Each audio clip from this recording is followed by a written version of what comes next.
점점 초조해져 갔습니다. 어떻게 해도 하늘 부모님이 진심으로 느껴지지 않았고 심지어 중심령과 430대, 천안공 헌금 등의 강의를 계속 들으며 일본에서 힘들어졌기 때문에 헌금 때문에 저런 것들을 강조하는 것인가 라는 불신이 생기고 있었습니다.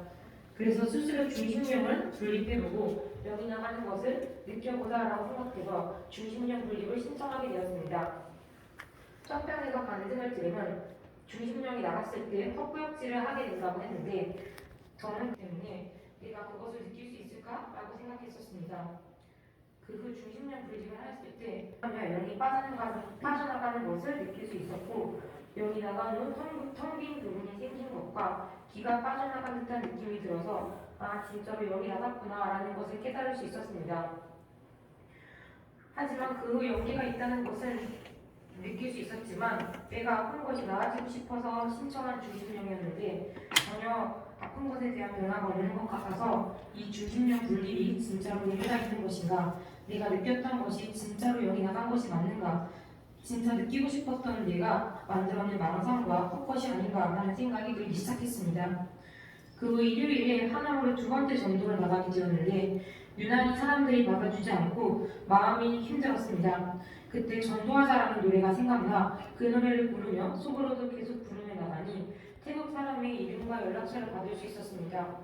하지만 그 후에도 또다시 힘들어졌고 너무 괴롭자 이기성 회장님이 철야 시간에 말씀하셨던 연기가 오되며 우리 부모님은 그렇게 열심히 조상해온 축복도 하셨고 또 열심히 정성을 들여왔는데 왜 우리 조상님은 나를 하나도 도와주시지 않는가? 오늘만이라도 전도를 좀 하게 해달라고 빌었습니다. 그 후 만난 젊은 사람에게 좋은 반응을 얻을 수 있었고 그 하루 동안 젊은 사람에게 상처받았었던 것들이 치료되는 듯한 느낌이 들었습니다.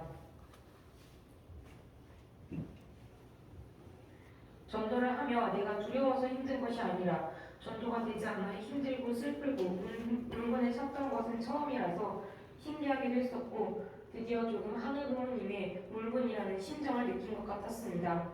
그렇게 일요일에 전도를 하고 와서 월요일 청평에서 철야에 참석하는데 아버지를 외치자마자 저도 모르게 눈물이 쏟아지기 시작했습니다.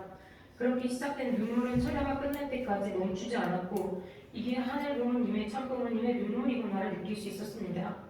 하지만 그 순간에도 그렇다면 너는 주변에서 어떤 눈빛을 받던 참 부모님을 당당하게 증거할 수 있냐 하는 소리가 들려왔고 거기에 할 수 있다, 나는 괜찮다 라고 외치지 못하는 저를 보면서 아 나는 아직도 하늘 부모님을 완전히 믿지 못하는구나 라는 생각이 들어서 그 순간에조차 힘들어지기 시작했습니다.